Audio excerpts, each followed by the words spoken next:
Hey Rage Nation, this is Kimber Schaefer here. We're talking all things Rage in the Cage 85. The event's going down Saturday, December 4th at the Oklahoma City Farmers Public Market. And Montaigne MacFarland, he's right here for you. There's my like little shindig singing career right there. That's all you get. Rage in the Cage 85 kickboxing match. I'm finding out, as Rage Nation is, who are you fighting? I don't even know.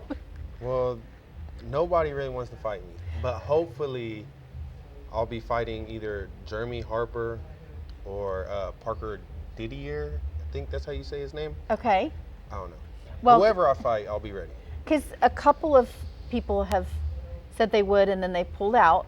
So now we're at like number 3 or 4 people trying to get you a matchup here. Yeah. Why are they so scared of you?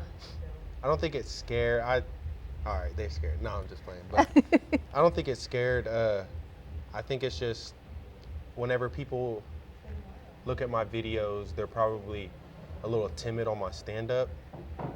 I've never really been beaten on the stand-up, I would say, you know, but I don't know. I don't think I'm that scary. I'm gonna come to fight regardless on who I get.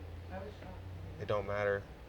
If you ask me, they should want to fight me to test themselves. It's just a kickboxing fight. Yeah, I mean, you know? And reality is this is kickboxing, but in MMA, you've had some losses on there. Yeah. You've got 3 wins, 3 losses. Mm-hmm. You take the tough fights. Always. They show up.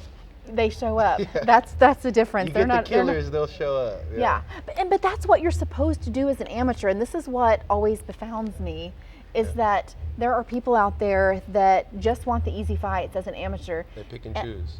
And the reality is, when you do that and you go pro, it is shock and awe. I mean, it really is. And people that, I mean, I know amateurs that went into their pro career like 8-0 or even 10-0 and then lose their first 3 fights as a pro. Yep. And so, I mean, you're doing it the right way. It's not easy. It's not easy seeing a loss next to your name, but this is when you want to see it next to your name as an amateur. I mean, the losses don't really bother me. It's just, it would bother me if like I got washed up, you know, like if somebody really came in there and just made me sit down and really think like, damn, I really need to train harder, you know what I'm saying? But nobody's done me like that. Nobody's proved me to where I'm like, man, I need to sit down. All my losses have been like, man, I need to work on this. I need to work on like that. I need to work on this, that. I was beating them here, I was beating them there, you know, but eventually I'll get the equation right and I'll be ready to go pro. Well, and you know the saying, obviously, anybody that knows MMA knows that a loss isn't a loss, it's a learning lesson. So what do you really feel like you've learned from those losses? Gotta get in the wrestling room. Gotta do it. So wrestling, pretty much in your case, most of the times. I vowed myself I'll never let another grown man hold me down on the ground. Never. It's an uncomfortable feeling. I don't like it, you know, but it happens. I'm claustrophobic a little bit in that regard, so I don't know whether I would like that or not. Yeah. That would be uncomfortable. They're going to be surprised my next MMA fight. Everybody's going to be shocked. Well, I'm excited to see that then. So kickboxing, this fight, kind of like what you're most well known for is your kickboxing. Yeah, I'm a Muay Thai fighter. Yeah. So another thing you're pretty well known for in Oklahoma is the fight versus Austin McCourty. I mean, we can't interview you without mentioning that. That fight got me so much hype, like, it's crazy. Did people know your name before that? Yeah, it's like, I'll be just out placing, they'd be like, aren't you the guy that fought Austin McCourty? I'd be like, yeah. They'd be like, man, that guy. Oh, sorry. They'd be like, man, screw that guy. It's okay, this is pre-fight interviews. Okay. Commission in charge of this one, but. Well, they was like, that guy. But still, I guess kids see it. But yes, you're okay. Yeah, he really needed to get beat up, and I'm like, yeah, I'm that guy. You know, it's like, my name's Montaigne, by the way. They'd be like, you're the guy that beat up Austin McCourty. I'm like, yeah, Montaigne, MacFarland. Yeah, let's not mention that name with my name every time. Let's learn mine. Yeah. So, well, good. So that definitely, you know, it didn't hurt your career by any means, and obviously you came out of there with a. And I was still green. I was still very green whenever. That was like my 3rd fight. I was only training for like 6 months. You know, I took my first fight and then I started training. So. Just backwards, huh? Yeah. Is that how you gotta do it? Yeah, that's how you gotta do it sometimes, you know, but I don't know. I'm glad Summer gave me a fight though, because I was in her inbox for months before she gave me a fight. Were you training when she gave you a fight? Because I know that. I like started my MMA career at like 250. So I was weighing 250 pounds, and she I was can't like, even picture she was that. looking for a fight, a short notice fight. It was like 2 weeks out, and she was like, she made a post, and she was like, I'm looking for a 205er. We're 2 weeks out, and I was like, I was on the post like, give me the fight, you know. And she inboxed me. I guess she was like looking for other people, but she inboxed me like 10 days out, and she was like, can you make 205? And I was like, bet, I'm in there. I didn't know if I could make it, but I mean, I put on trash bags and ran it off. So you made it? Yeah, I made it 205. Yeah. 45 pounds? Yeah. Dropped? Crazy. Yeah. Oh my gosh, that's insane. I can't even get 2 pounds off. It was very sick too. Like I felt it in the fight, definitely. But I was able to do it, and I was able to push through it. Almost got chopped down, but. Did you win that one? Yeah. Wow, it's impressive. Yeah. So then you realized though afterwards, Straight reality. Off the streets. Smoking Newports too. Oh my gosh. Yeah. Hopefully that's in your past. Yeah. The smoking. So long-term goals. I mean, I always have to ask that, especially somebody like you that you've got the 6 MMA fights, you've got 4 kickboxing bouts. I mean, you have to now have an idea of where you want to go with this. I mean, I've only been training for 2 years.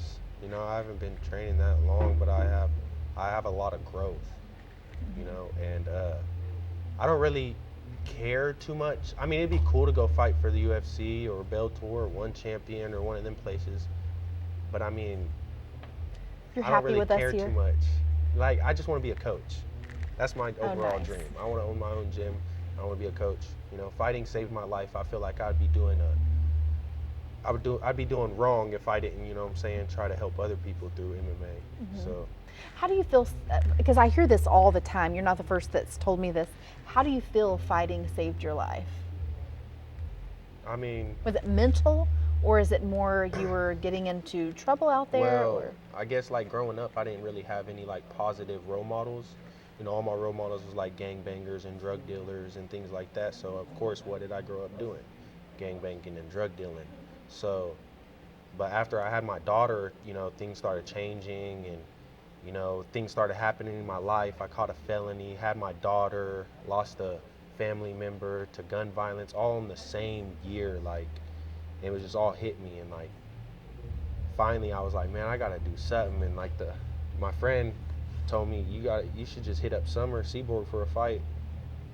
And I was like, all right, bet. So I just started hitting her up for a fight, and I got my first fight, got my second fight, and I met Chris Vereen, my second fight, and went down to Concord and started training. And that's whenever everything changed for me. Started getting positive role models in my life, like Chris Vereen, He's the Cortez best. Coleman, and things like that. So I'm glad that I went there, because they started pointing me in the right direction, you know? So I'm impressed, and I love it that you're using, because there are MMA fighters that get in this and they don't find those role models, and they use it in ways that, you know, maybe aren't so good. But I'm so glad that, you know, God put the people in your life that He has, and you've been able to use it to save your life, and that you're willing to pay it back, because that's what it's all about ultimately in the end. Yeah. So I'm very grateful for all the things that came my way and all the people in my life, for sure.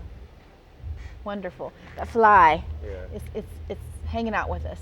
So any last words, any shout out, anything I didn't mention that you want to mention about this fight, or who you are as a person? I'm a very exciting fighter. I would not miss this card. I'm telling you, it's stacked to the ceiling, and I'm going for fight of the night. I don't know about anybody else, but like me, it's gonna be a banger for sure. It always is. It always is. I mean, I can see that for sure. I don't even know your opponent yet, but I know it's going to be good. So whoever it is, they better be training hard. Wonderful. Any sponsors or anything before we wrap it up? I would like to thank Killer Bees, especially Mike Giroux. He's always in my corner. Great man, great coach. I love Killer Bees. They're the only sponsor I need, really. American Elite helps us a lot, and I'm thankful for everyone there. Matt Grice, JR. I'm just thankful for everybody in my corner.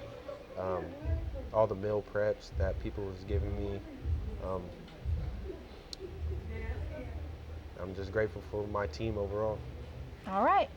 Well, we're grateful for you and your team, because obviously without you fighters, we would not have a fight card. So it's such a wonderful, it's like a relationship, and we're so grateful for you guys, but we're also grateful that we're able to provide kind of this proving ground for fighters. And every event, almost every event, we see in the audience or cornering another fighter, somebody that has started at Rage in the Cage, either amateur debut all the way up to pro debut, and has gone on to UFC or Bellator. So we're definitely blessed to have you as much as you are blessed to have us. So, and we're blessed to have you fans. So come join us.